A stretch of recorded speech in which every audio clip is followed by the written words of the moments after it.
Hi guys, welcome back to 19.6 part 2. I'm going to continue the lesson from where we left off yesterday. So we finished explaining why you need to consider the period of the function you're graphing. So let's take a look at what we're doing today. So example 2, solve the given equation. And again, state the exact answer for any solution that applies. Any solution. So let's take a look what we have here. So it's sine 2 of 2x equals to rad 2 over 2. Okay, so we do know, here we go again, we do know there is a special right triangle that will give me a sine ratio of rad 2 over 2. And if you guys think carefully, the angle you're looking at is pi over 4. But remember, within one period of sine, which is 0 to 2 pi, okay, there's actually two quadrants in the unit circle where sine is positive. It's both the first and the second. So with the reference angle of pi over 4 in the second quadrant, that means you're looking at 3 pi over 4.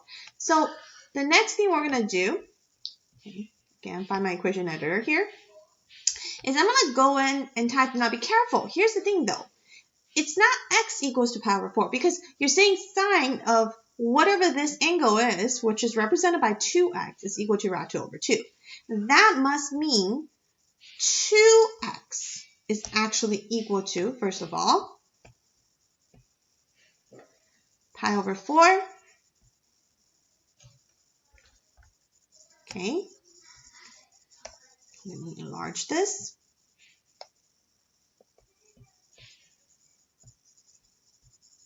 Okay, so 2x is equal to pi over 4, and we talked about it. There is another quadrant where sine is positive, and that will be at second quadrant with a reference angle of pi over 4 will give me an angle of 3 pi over 4. Okay, so it's 2x that's equal to pi over 4 or 3 pi over 4. Now, one more way you could do this, for those of you who have taken my class, I'm assuming everybody's watching has taken my Math 3 class. Do you remember we used to do u sub? So another way for you to approach this question is instead of using 2x here, you can rewrite the question as u equal to 2x. Okay?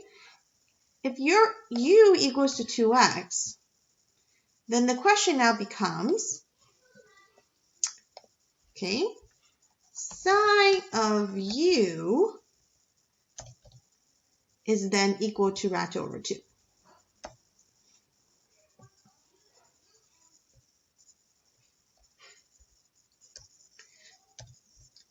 Which will then mean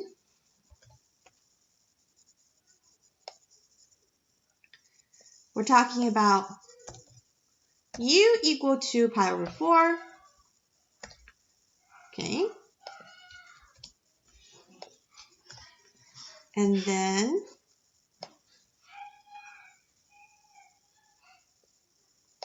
u equal to 3 pi over 4.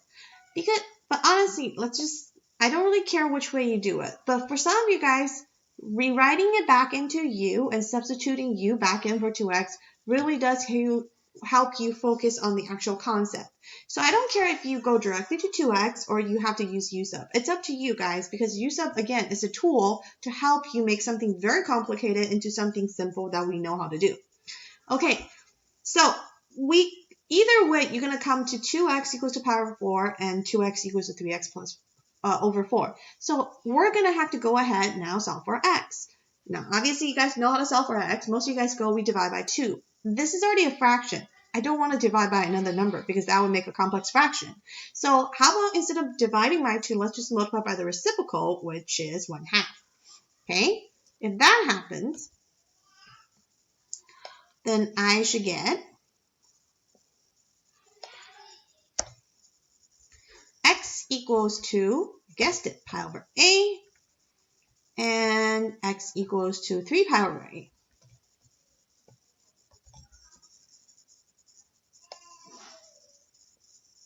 Okay. Now, here's the thing. This gives me two solutions. But if I focus on the original question, this is a function.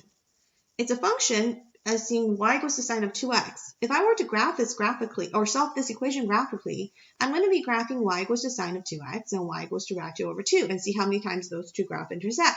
Now the domain of sine of 2x is all real numbers. All real numbers. So basically what we're saying is, if I do this graphically, I should see infinitely many solutions because sine is a periodic graph, which means oscillates forever between -1 and 1. So it will hit rho2/2 infinitely many times. So these two solutions obviously is not enough. Okay, then what? Well, let's come back here. Sine of 2x, what is the period of this? Well, the period of sine of 2x is not 2 pi, it's pi, because we actually have a horizontal compression. Okay, horizontal compression happening here, or we say a horizontal stretch by a factor of 1/2. So to find the period, I'm going to have to take my original period, which is 2 pi, and divide it by this particular coefficient, which we call b. Okay, so my period is pi. That means these values should repeat itself every pi. Okay, so to confirm that, let's go take a look at my graph. Let me show you the graph here. So if you guys notice, there's my pi/8. And there's the positive 3 pi/8. So those are the two solutions that we already got. Now, this is a period that's in front of it. If you notice, what is the distance between pi/8 and -7 pi/8? It's pi. And what is the distance between 3 pi/8 and -5 pi/8? It's also pi. That means if I add multiples of pi to this point, and to add multiples of pi to this point, I should get all the solution that's included. So going back, how am I going to write that then? Well, instead of, we're going to be adding multiples of pi. So it's plus n pi. And then we have to classify what n is. And n is an element of integers. Okay. Same thing here. Plus, should be on the bottom. Plus n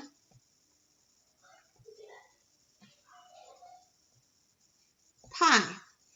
And n is, again, an element of integers. Okay, so that solution right there will then complete my solution, or all the solutions that actually particularly applies to this question. Okay, so we're still talking about the period of the function. So you have to focus on that one. Okay, so that completes that question. Let's move on to the next one. So here we go. Cosine of x/3 equals to -rho2/2. So again, you guys can use the u-sub method if you want to. I'm going to kind of focus directly on this. So what angle do we know that when I take the cosine of that, I will get a -rho2/2. It's not a positive, it's a -rho2/2. Let's think. So x/3 will have to be what for me to take the cosine of x/3 and get a -rho2/2? Well, it's still 45 degrees, which is the reference angle, or pi/4. And where is cosine negative? Well, if you remember, all students take calculus, cosine is negative in the second and the third quadrant, which means I am looking at an angle of 3 pi/4. Okay, let me copy this. And another angle of 5 pi/4. But again, this is not going to be the only two solution we have, because again, if I were to graph this, y equals to sine of x/3 and y equals to -rho2/2, they should, again, intersect infinite million times, because I'm talking about a function that oscillates between -1 and 1 forever, and how many times will it intersect this horizontal line? Infinitely many. So how do I figure out what those numbers are? But before we do that, guys, we still need to solve for x first. So we're going to go ahead and multiply both sides by 3. So I am going to get 9 pi/4 here. And, probably should take out 3. Do x equals 2.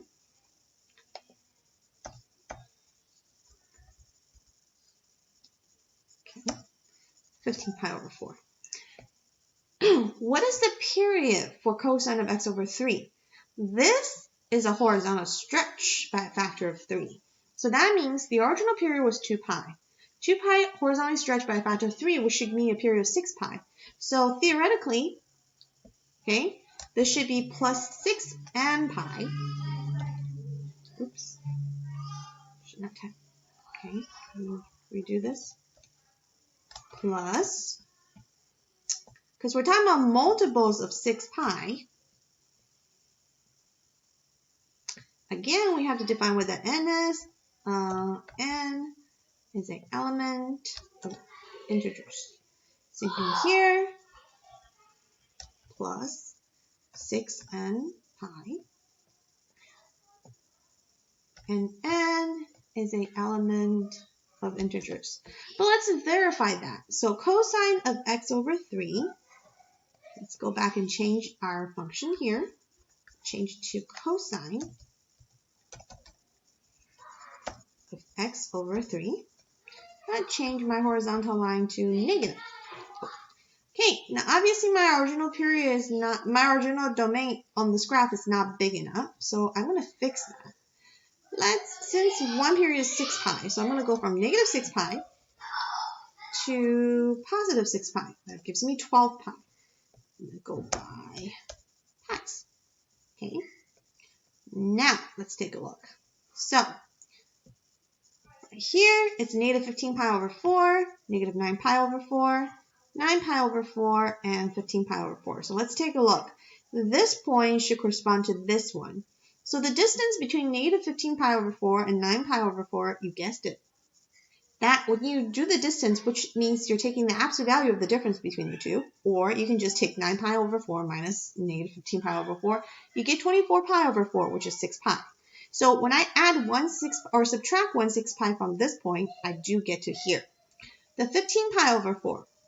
The difference between negative 9 pi over 4 and 15 pi over 4, again, is 24 pi over 4, which is 6 pi. So when I subtract 6 pi from here, I will get to this point. So we just verified graphically what we did here absolutely works. Okay? So basically, we need to consider both. Okay? We need to consider the fact that it is originally, when we were looking for the solution for x over 3, you have to consider the actual unit circle. From there, you need to consider what the new period is, so I can use that period to get to the next point. Okay? Now, I'm going to stop right here because the next one is going to involve trig identity, and I really don't want to mix up the two concepts together. So please make sure you watch the first video first, and then followed by this one. And you are always welcome to verify your solution graphically. Okay? And please ask questions, guys, on Facebook or Remind if you have questions. All right, I'll see you guys in the next video. Thanks for watching.